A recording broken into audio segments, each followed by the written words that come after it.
On the program today, next hour, we're going to speak with who is the guy that keeps calling a skunk man? Very upset about something. Ralph the skunk man. And he's from Utica. He's very upset about what, Andrew? Do we know what? Have you spoken with him at all? I don't. Okay, you don't know what it is. So we're just going in cold on this. Well, yeah, but hey, I think that's the best way to do it. Okay. Honest journalism. Okay. All right, let's not call this journalism. Yeah, I wouldn't. You want to call it that? Andrew, let's not make that leap. Back to this, the Trump, over the weekend, Newt Gingrich was on one of the Sunday morning programs talking about Donald Trump. Surprised that he supports Donald Trump? That was, to me, a very big surprise. However, his name is being floated right now as a real possibility for Trump as his selection for vice president. It is a bit surprising in one respect, but at the same time, if it is Trump-Clinton, I don't think there's any denying that. And so, again, if you're not backing Trump, it's a vote for Clinton or a half vote for Clinton because now you're not voting for Trump. So, but I would see him as one of the people that would come out and really be because a staunch conservative. That Trump is not a real conservative, but no, he's right on board with it. So I don't know if he would be a viable candidate for Trump because I think that's a branding nightmare. I mean, is it Trump Newt? Is it Trump Gingrich? It doesn't look good. Do you think they really think that stuff out by mixing the names together? You never know with Trump. The other name that was being tossed around, which I think is just complete bogus, and we hear how Trump was so amazing at being his own publicist and getting the stories out there. He'd just call up and make up names, and he would be a publicist. I think it's exactly what happened with Mark Cuban. Because all the interviews last night, everybody's saying, and Mark Cuban was asked to be a third-party candidate, and he has turned it down. And there are interviews with Mark Cuban saying, they came to me, they wanted me to do it, and I told them I wasn't interested. Do you really think conservatives would want Mark Cuban as their answer to Donald Trump? They'd answer Trump with another publicity stunt type candidate? Wouldn't that be what he would be?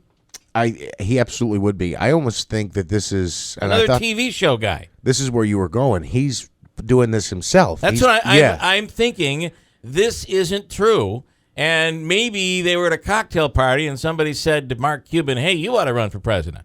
And it was then leaked to the media, and everybody jumped on it. One more opportunity for these reporters to be able to interview a celebrity.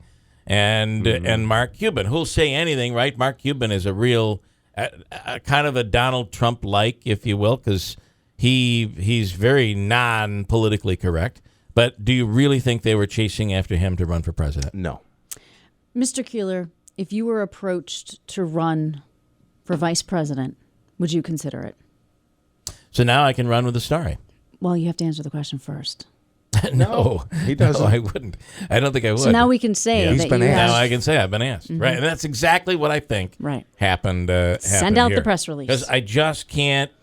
I can't see anybody seriously thinking that Mark Cuban could be the guy. Here's the answer. Because keep in mind, Bill Kristol's vision for this is a candidate that not only could end up running for the office, but win. Mm-hmm. He feels there's a candidate out there that could beat both Hillary and Trump.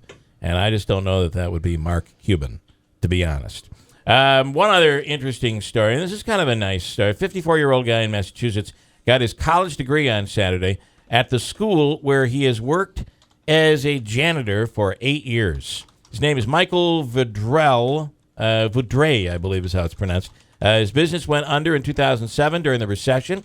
He took the job because he couldn't find anything else. There's a lesson to be learned there. He took the job because he could not find anything else, so he had to work, and he took a job as a janitor. And actually, if you look, many of these custodial positions pay really well. Yeah. Good benefits, too. And good benefits. Anyway, his business went under. He takes the job, and it's Worcester Polytechnic, which offers free classes to employees, so he signed up. And he got himself a mechanical engineering degree, and he graduated. Here he is. It's really, really going to feel good. You go through life, and you say, someday I'm going to do this, and someday I'm going to do that. Very often in life, you hit with a curveball, and it kind of takes you off track. It left our heads spinning. It happened so fast. We lost our home, bankruptcy, and our personal vehicle. Decimation was completed. And I was just a shell of a person at that point. And so very few times do you get to experience a real someday. And it feels like, welcome to my someday.